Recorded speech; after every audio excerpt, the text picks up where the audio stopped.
দেখো দুপুরবেলা রোদে ছেলান্ডে গিয়ে মাথায় ফুল গুঁজছি, কি সাজুনি উঠেছে। কেমন লাগবে কমেন্ট করে জানাও।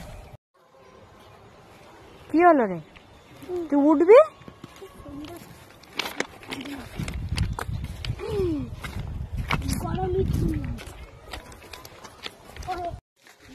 এই যে ছেলে নিয়ে বাড়ি যাচ্ছি, মাথায় একটা ফুল গুঁজে নিয়েছি এবং ছেলে নিয়ে বাড়ি যাচ্ছি। স্কুল থেকে আনতে গেছিলাম, কি গরম আর রোদ।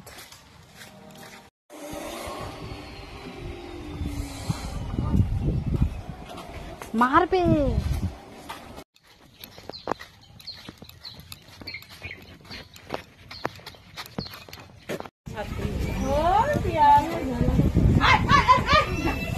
নোংরা হচ্ছে, শুধু নোংরা হচ্ছে।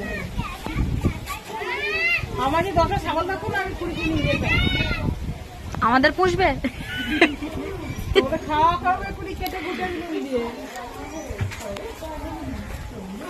ওই জন্যই তো বলছি যে আমাদের পোষো না।